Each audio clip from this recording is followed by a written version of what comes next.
स्वधर्मे निधनम श्रेयः परधर्मो भयावह, अर्थात अपने स्वधर्म में मरना श्रेष्ठ है, पराया धर्म करना भयंकर है। हर व्यक्ति को अपने निर्धारित कर्तव्यों का पालन करना चाहिए।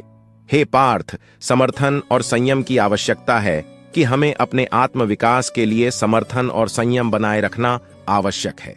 श्रीमद् भगवद गीता भगवान श्री कृष्ण का अर्जुन को दिया गया अद्भुत उपदेश है, जो महाभारत के युद्ध भूमि में हुआ था।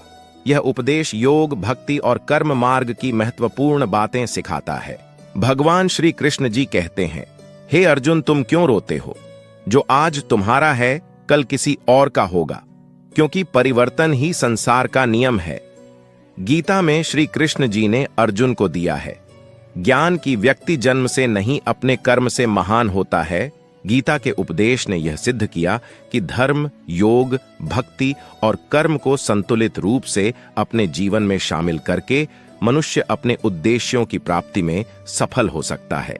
इस उपदेश का पालन करने से अर्जुन ने अपने कर्तव्यों का समर्पण किया और महाभारत युद्ध में अपने धर्म का पालन किया। श्रीमद् भगवद गीता भारतीय साहित्य का एक महत्वपूर्ण हिस्सा है, जो महाभारत युद्ध के समय कही गई श्री कृष्ण की उपदेशों का संग्रह है। गीता में समझाया गया है कि जीवन में सही दिशा कैसे प्राप्त की जा सकती है और इसका मार्ग क्या है। गीता में भगवान श्री कृष्ण ने अर्जुन को जीवन के विभिन्न पहलुओं पर ध्यान केंद्रित करने की सीख दी है। उन्होंने कहा कि मनुष्य को अपने कर्तव्यों को निर्विघ्न पूर्वक निभाना चाहिए और फल की चिंता नहीं करनी चाहिए। उपदेश में भगवान श्री कृष्ण ने जीवन को एक यात्रा के रूप में देखा और समस्त मानवता को धर्मपरायण रहने की प्रेरणा दी। उन्होंने अर्जुन को सत्ता का उपयोग उच्चतम उद्देश्यों के लिए करने का साहस दिया। भगवान ने ज्ञान योग के माध्यम से मन को नियंत्रित करने का मार्ग दिखाया और बताया कि जीवन में संतुलन बनाए रखना कितना महत्वपूर्ण है।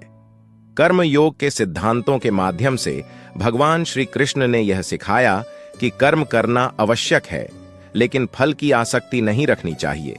उन्होंने कहा कि सच्चा त्याग यह है कि कर्म करो, फल की आकांक्षा नहीं करो। भक्ति योग के माध्यम से श्री कृष्ण ने भक्ति का महत्व बताया और यह सिखाया कि परमात्मा में श्रद्धा रखने से मनुष्य को आत्मा का साक्षात्कार होता है। गीता का मुख्य संदेश है कर्म योग, यानी कर्म करते हुए निष्काम भाव से जीवन जीना। श्री कृष्ण कहते हैं, कर्मण्येवाधिकारस्ते मां फलेषु कदाचन, अर्थात आपका कर्तव्य है कर्म करना, परंतु फल की चिंता मत करो। यह बताता है कि हमें केवल कर्म में लगना चाहिए, परिणामों का हमें चिंतन नहीं करना चाहिए। भगवान श्री कृष्ण ने भगवद गीता में अर्जुन को अनेक तत्वबद्ध उपदेश दिए। उन्होंने योग, कर्म, भक्ति और ज्ञान के माध्यम से सच्चे धर्म की बात की। अर्जुन को कर्म योग के माध्यम से समर्पण और निष्काम कर्म की महत्ता समझाई, एक मार्गदर्शन प्रदान किया। यदि आप इस वीडियो से कुछ जीवन में सीख पाए हो तो कमेंट जय श्री कृष्ण अवश्य लिखें, वीडियो को लाइक कर दें और हमारे चैनल को सब्सक्राइब कर लें।